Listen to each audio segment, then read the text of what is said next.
Hello, dosto. My name is Deepak, and I'm going to talk a little bit about some of the risks that I'm seeing in the market today. Obviously, this has been going on since President Trump implemented the tariffs, and after that, he put a pause. And right now, market is running like all problems are resolved. But there's plenty of risk in the market, so I want to point your attention in some areas that you might be overlooking. So hopefully you find this video helpful and save you from making a critical mistake. But before I begin, let me remind everyone that I'm not an investment advisor, so I'm not here to give you an advice what to buy, what to sell. So please only treat this video as educational or informational purposes only. So risk number one, the market is treating like all deals are done. Like, we have already won the trade war. All the problems are resolved and we can just go on higher and higher from here onwards. And this optimism is purely based on talks, that, hey, US and China is starting to talk to each other right now. That is a good sign, but it certainly does not guarantee a deal. And we don't even know how that deal going to look like. Obviously, there are tariffs already in place that is certainly impacting the economy. So those issues are not resolved. It's not like Trump can go refund all the money to all the people. Obviously, China wants to deal with the fentanyl problem, so that's a good sign. But still, the issue here is that market, I think, is pricing in a deal that may or may not come. So we don't know if these problems will be resolved or not, but market is assuming they are resolved. So that's number one. Number two, even if President Trump rolled back some of this tariff, still, I know a lot of people have been talking about, well, there will be some tariff left and it will have some impact, but that will be a very temporary impact. And after that, issues will be, resolved. But the truth of the matter is, a lot of small business owners, it's not that easy for them to raise their prices. So in order for them to, adjust for these tariffs, they do need to increase the prices, and that may or may not be possible. So it might actually put a lot of small businesses out of business altogether. So there is a major problem there.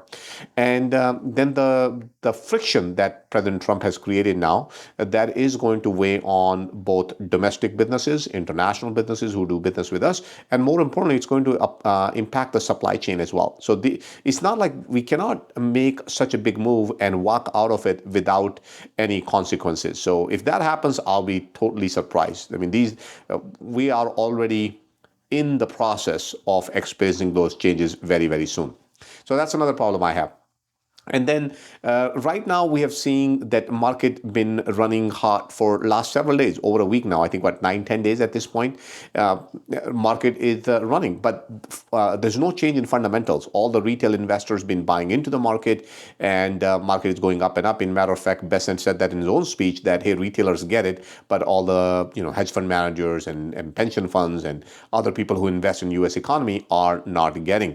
So which is fine. Even if retail investors are more optimistic about the economy, I'll take it. But the problem is it's moving too fast without taking a break. And normally something like that, when you have this V-shaped recovery and people get a little bit more risky and people start doing all kind of crazy things. So if you take a look at VIX, for example, it was pretty decent. Then it went all the way up to, I think, 40, and now it's starting to come back low. And when the VIX gets low, people kind of assume that things are calm, like things have stabilized, everything will be fine, and they don't buy insurance, and they start using leverage products, and they take even more risk than ever before because they think there is much more money to be made in the market because market is on the uptrend.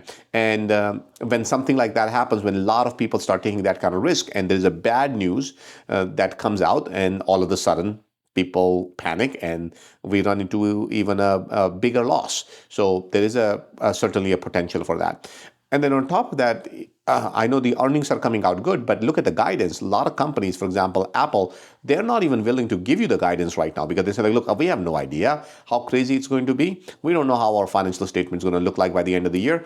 We're going to stay away from the guidance. And Apple is not the only one. Many other companies are giving. Take a look at the NVIDIA, for example. NVIDIA has been the favorite for many of us for quite some time now. But one thing we do got to realize is a large percentage of NVIDIA revenue actually come from China or Chinese company. And that is going to have a big impact. So would NVIDIA will continue to be the favorite for stock market for this year? Maybe not. And then, this whole AI hype, I think to a certain extent it is real. But normally, we tend to overshoot. We're always over optimistic. So I think there might be a risk that we might be overbuilding. I'm not saying that AI frenzy is not there. I'm not saying the demand is not there. I'm just saying just maybe we're just little bit over optimistic about that, and that can come back and hurt us as well, because unless we start making more money because of AI, and that is reflected in the financial statements, I think people will soon realize we're spending more than companies are able to earn, and then all of a sudden investors will pull back.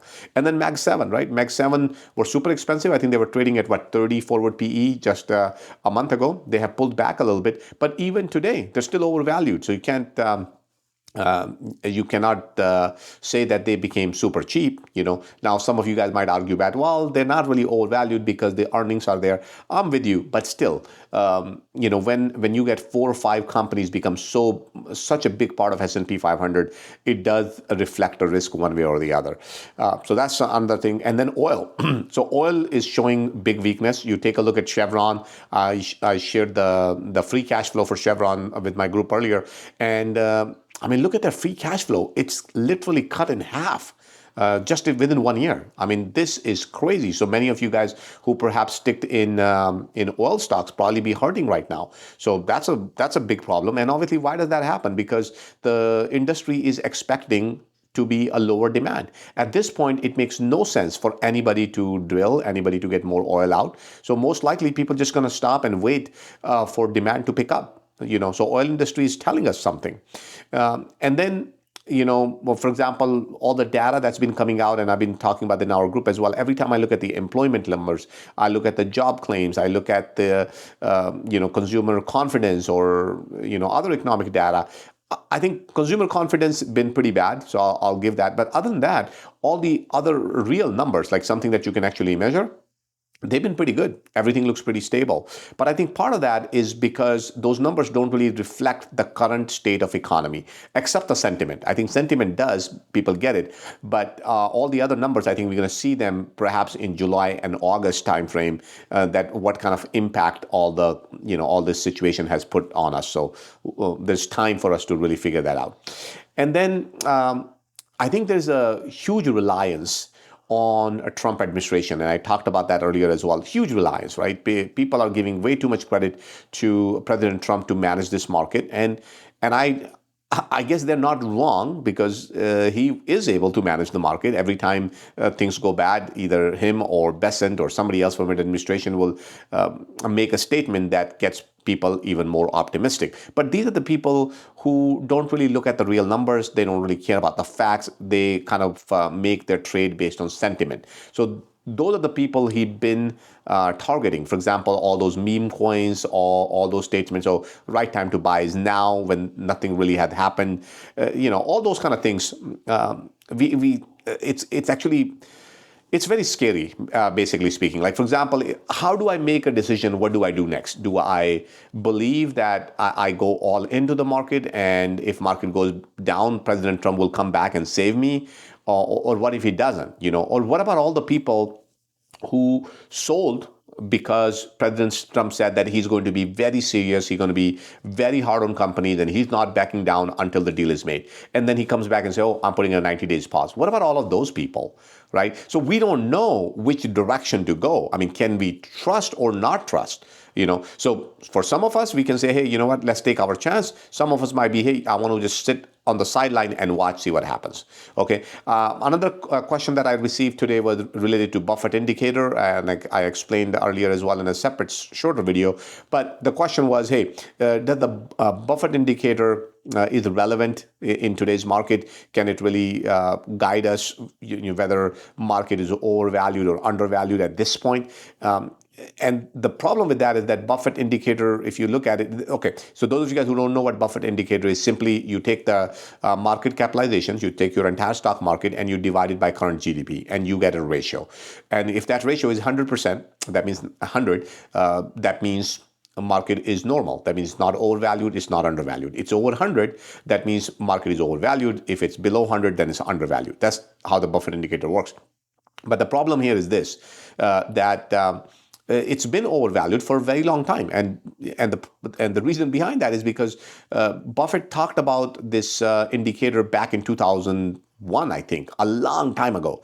I mean, almost 24 years ago when it was relevant, and this is when interest rates used to be very high. But since then, interest rates went down a lot, and then they stayed low for many years, and then liquidity in the market just went crazy. So when you add those two, obviously the valuation shoot up. So if you take a look at some of the other markets, for example, take a look at China, take a look at India, take a look at other places. If you want to really figure out what's going on with valuation, you got to take a look at the liquidity of that market as well. That kind of gives you an idea. So the problem is that we've been in a very high liquidity environment for a very long time. Liquidity, even in United States, actually got hit quite a bit after the Silicon Valley Bank.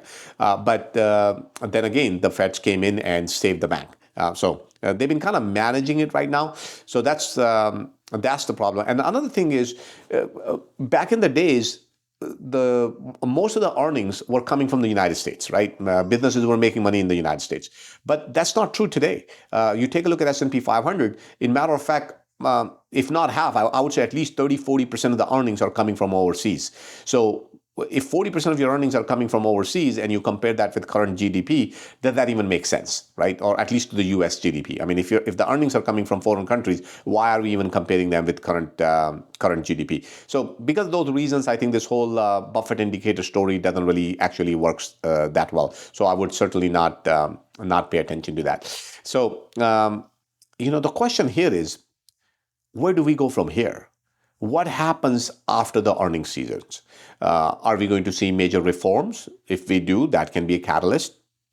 Are we going to see rate cuts? And if we do see rate cuts, what does that mean? Does that mean that it's time for boom, or does that mean economy is weak and there's a possibility for us to get into recession? So that kind of puts up a problem. So you kind of have to see, what do you really believe in? If you believe in that there can be some major reforms before the market crash, then that can be bullish for the market. But I have a feeling that President Trump knows that there will be some volatility in the market, and he's going to use that reform put when the market is at its low. That's my belief. I think that's where he's going. If you take a look at all the hedge funds and you look at some of the major investors, they're not really spending money right now, So, why should I? So I got to be very careful as well. And then more importantly, people are not protecting their downside, right? People are just going, and you can see that when market rises for 9-10 days straight up without taking even a break, that only happens because of two things. Number one, that we have such a major catalyst that's driving the market.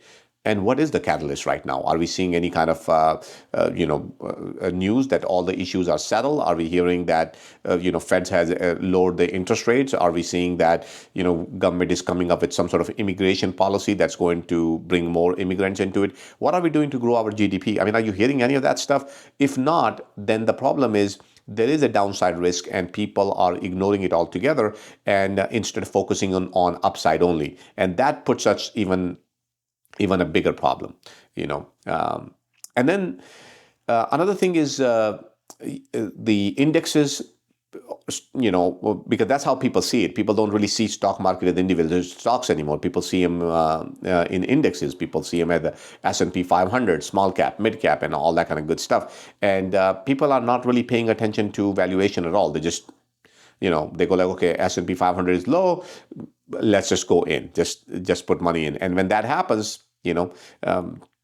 individual stocks also get impacted, right? Because those are part of the S&P 500 as well. So I think there is a more volatility to come in the near future, because there is plenty of risk on the downside side as well. So those are the kind of things, by the way, we discuss in our discussion group. Talk about some of the opportunity that might be coming up, some of the risk that is in the market. How do we run the valuation? How do we prepare ourselves? How do we manage our emotions? How do we deal with fear of missing out? How do we manage our greed? How do we manage our fear?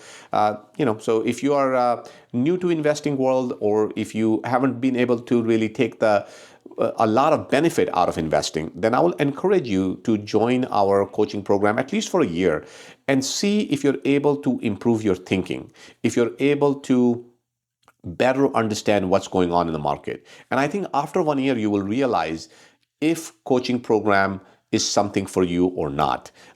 It's kind of like a workout, right? You go to a gym, but you don't expect everything to change overnight. It takes years, and finance is the same way. It takes many years. That's why we have other coaches in the program as well, so they can bring their experience and they can share with us exactly what they have done, what are they seeing in the market, and hopefully help us make a little bit better decision. So that's what coaching program is all about. But if you want to learn more, just set up a discovery call with me, and I'll be happy to help and share more information with you guys. So thank you so much for spending your last 15-20 minutes with you, and I'll see you next time.